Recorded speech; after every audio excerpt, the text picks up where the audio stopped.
오늘 테마가 술입니다.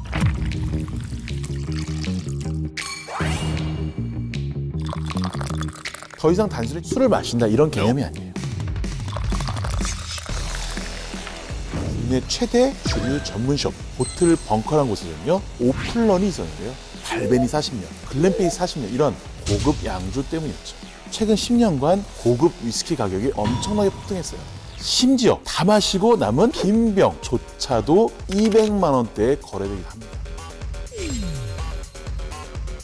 취하려고 마시는 음주에서 음미하고 감상하는 소장과 투자로 이어지는 시장. 돈이 되는 술에 대해서 얘기하며 투자 힌트를 한번 찾아보겠습니다. NH투자증권 투자 로그인과 함께하는 투자 읽어드립니다. 저는 숙명여대 미식문화 최고위 과정 세종사이버대학교 바리스타인 소믈리아과 겸임교수 명욱입니다. 세계 주식시장에는요 정말 신기한 회사가 있습니다. 코카콜라보다도 높은 주가를 자랑하는 기업, IT도 바이오 기업도 아닌 술 제조회사인 중국의 마오타이라는 회사입니다. 2022년 2월 마오타이의 시가총액이 우리 돈으로 약 440조 원 정도 됩니다. 삼성전자의 시가총액을 넘기도 했고요. SK하이닉스, 그리고 현대자동차의 5배에서 10배 정도에 육박하는 어마어마한 가치를 가진 회사죠. 술 하나로 전 세계 IT 시장의 최고 기업과 맞먹는 수준입니다. 자, 그런데 2019년도 매출을 보면요. 18조 원이에요. 18조 원이 어느 정도 수준이냐? 삼성전자의 10분의 1도 안 되는 수준인 겁니다. 7, 8%밖에 안 돼요. 삼성전자보다 매출이 10%도 안 되는데 왜 이 회사는 이렇게 가치가 높다고 평가받는 것일까요? 자, 마오타이주는 수수, 즉 고량을 주 원료로 하는 고량주입니다. 중국의 최고급 소주급으로 중국 사람들이 동경하는 술 중 하나죠. 합성 감미료나 향료, 인공적인 것을 전혀 넣지 않았고요. 맛과 향으로 숙성하기 때문에 코와 입, 이 목까지 넘어오는 모든 과정에서 다양하고 풍부한 향을 냅니다. 이 향이 너무 강해서 절대로 잊지 못할 술로 회자되기도 하죠. 무엇보다도 닉슨 대통령이 중국을 방문했었을 때 만찬주로 쓰이면서 전 세계에 그 이름을 알리게 됩니다. 마오타이의 대표 제품인 디천 마오타이 같은 경우에는 국내 가격으로 한 50만 원 전후 정도 하고요. 웬만한 고급 위스키보다 비싸다 이렇게 좀 보시면 될 것 같아요. 근데 비싸잖아요. 술에 대해서 10만 원 이상 투자하기 되게 쉽지는 않습니다. 그래서 이 마오타이가 진행한 전략이 있어요. 뭐냐면은 2000년도 초반에 접근성을 좋게 하기 위한 염가향 제품을 출시했습니다. 그것이 바로 마오타이 영빈주, 또 마오타이 왕자주입니다. 이 마오타이 영빈주는 국내 마트 가격으로 한 4만 원 전후로 구입이 가능하고요. 마오타이 왕자주는 11만 원 전후로 구매가 가능해요. 어떻게 됐을까요? 마케팅적으로. 당연히 대성공이었습니다. 고가의 제품에 손을 대지 못했던 소비자는 저거 한번 마셔볼까 해서 4만 원대의 마오타이 영빈주를 시작해서 다음 버전으로 가볼까 해서 10만 원대의 왕자주를 구입했고, 그리고 여기까지 갔으니 가장 정통성을 지닌 40만 원, 50만 원짜리 디천 마오타이까지 꼭 한번 마셔보자 그래서 손을 뻗게 됐죠. 이게 뭐냐? 단계별로 조금씩 소비자로 하여금 물들게 한 전략입니다. 긴 호흡을 가지고 마케팅에 투자하는 명품들의 전략인 것이죠. 자, 그렇다면 세계에서 가장 비싼 술은 도대체 얼마일까요?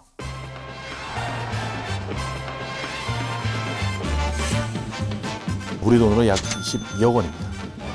1776년도부터 만들어진 원액을 100년 동안 오크통에서 숙성한 다음에 판매합니다. 흥미로운 것은 단순한 브랜디가 아니고요. 다양한 약초가 들어가 있다는 거예요.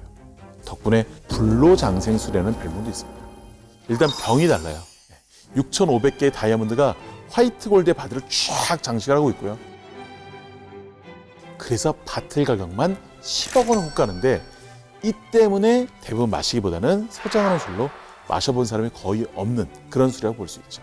술 자체에 대한 가격은 의외로 낮다라는 평가도 있습니다. 자, 그렇다면 술 자체만으로 가장 비싼 술은 무엇일까요? 스코틀랜드 유명 위스키 맥켈란의 파이널 레어 1916 60년 숙성 제품이 위스키 역사상 최고가 술입니다. 2018년 10월 런던 소드베이 경매를 통해서 145만 2천 파운드, 한화 21억 8,733만 6,300원으로 낙찰이 됐죠. 이때 최고가에 낙찰된 제품은 최고급 위스키만 숙성시킨다는 스페인의 쉐리 오크통에서 무려 60년이나 숙성시킨 위스키입니다. 이 파인 앤 레어라는 이 이름은요, 예술가와 협업하지 않은 순수한 제품, 즉 술 외에는 부가적인 것은 전혀 들어가지 않고 술의 가치만으로 가격을 평가받은 것의 가장 큰 특징이 있죠. 자, 위스키 봤으니까 와인 한번 봐야죠. 자, 와인에서도 명품이라 불리는 술이 있습니다. 최고 명품은 바로 프랑스의 로마네 꽁티죠.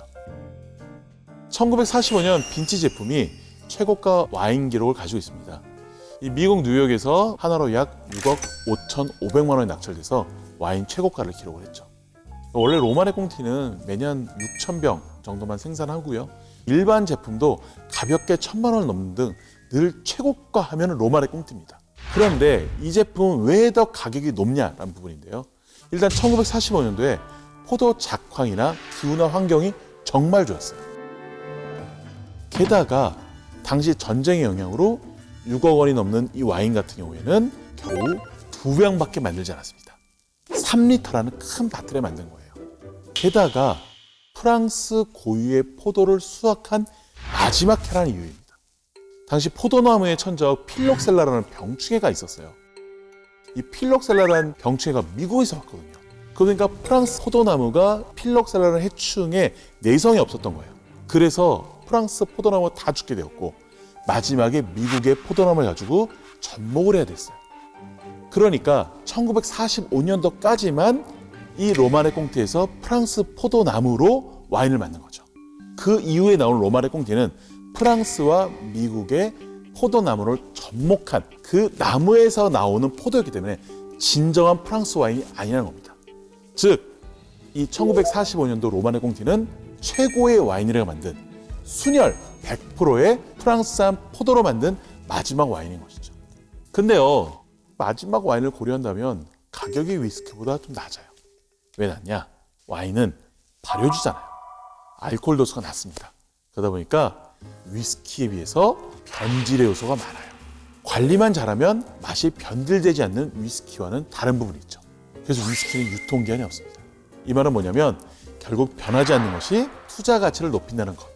은보다 금이 더 비싼 이유와 비슷한 맥락인 것이죠. 위스키는 차 한 대 값은 물론 집도 넉넉하게 살 수 있는 값이잖아요. 22억 원인데요. 지금부터 위스키의 가격을 결정하는 요소이자 최상의 위스키를 만드는 필수 요소를 한번 알아보도록 하겠습니다.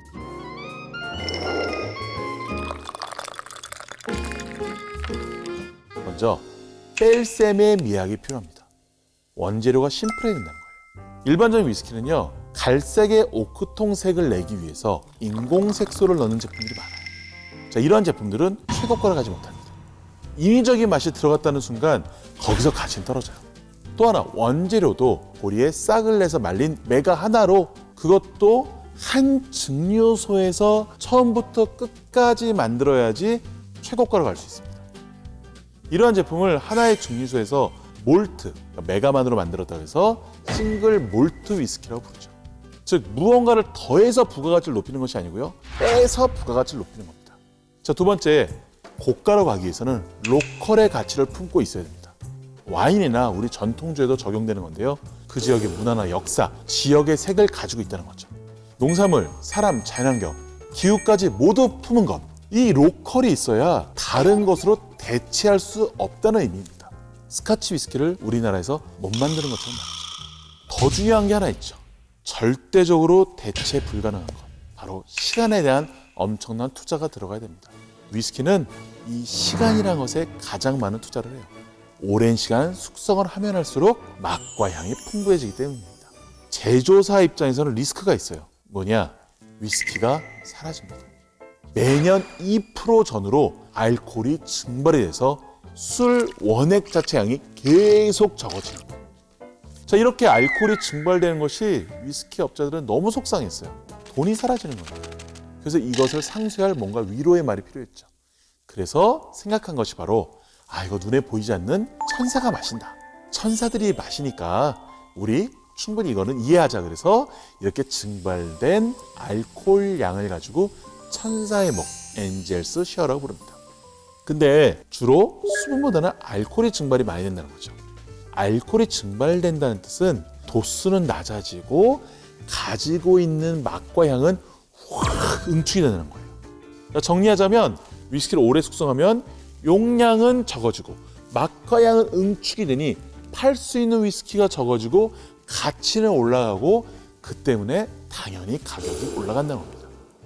참고로 우리도 위스키에 대해서 도전한 적이 있었어요. 진로의 다크호스, 디플로맷 이런 위스키에 대해서 기억하시는 분이 계실지 모르겠어요. 자, 그런데 한국은 위스키 생산을 포기합니다. 바로 증발 때문이었어요. 날씨가 덥고 온도차가 크잖아요. 온도차가 크니까 오크통에서 계속 숨을 쉬는 거예요. 벌어졌다 좁혀졌다 벌어졌다 좁혀졌다. 그 사이로 계속 이 위스키가 증발이 되어버린 거죠. 그래서 스코틀랜드는 2% 증발이 됐는데 우리나라는 10%씩 증발이 된 거예요. 해마다 10%씩 증발하면요 30년 숙성시키면 4% 남습니다. 이거 어떻게 팝니까? 네. 자, 마지막 최고가의 특징은 희소성입니다. 자, 만약에 전 세계에 60년 숙성한 위스키가 딱 한 병밖에 없어요. 자, 근데 이 위스키가 사라지면 어떻게 될까요? 이 위스키를 다시 가지기 위해서 60년을 기다려야 됩니다. 뭐 몇억 원짜리 슈퍼카 하더라도 몇 달 몇 년이면 들어올 수 있죠. 근데 술은 다르다는 거예요. 시간과 세월에 엄청난 가치를 두고 그 엄청난 금액을 투자한 겁니다.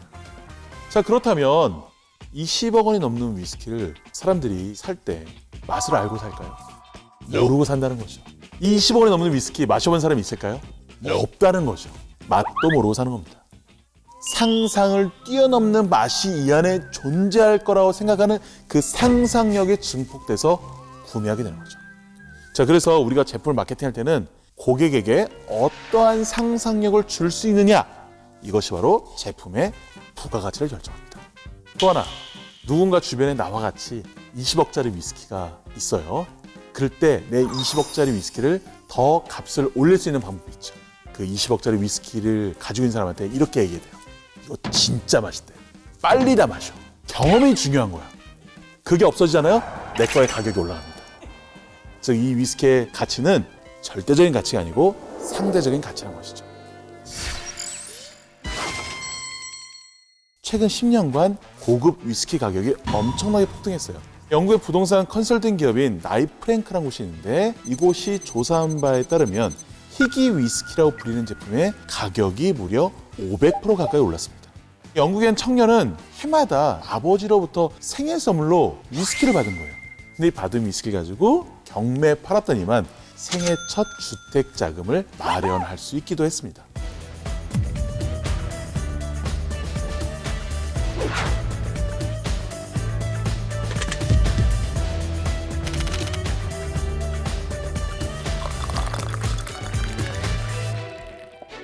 하지만 이렇게 그 술테크 하시는 데 있어서 주의해야 할 것이 있어요.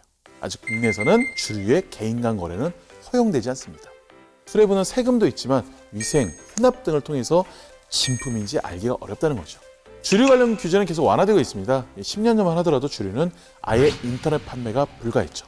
하지만 전통주 등이 인터넷 판매 허용됐고 편의점에서는 스마트 오더를 통해서 고가의 와인이나 양주를 구매할 수 있게 됐습니다. 스마트 오더 통해서 주문하면 내 집과 가장 가까운 편의점에 배달이 오는 것이죠.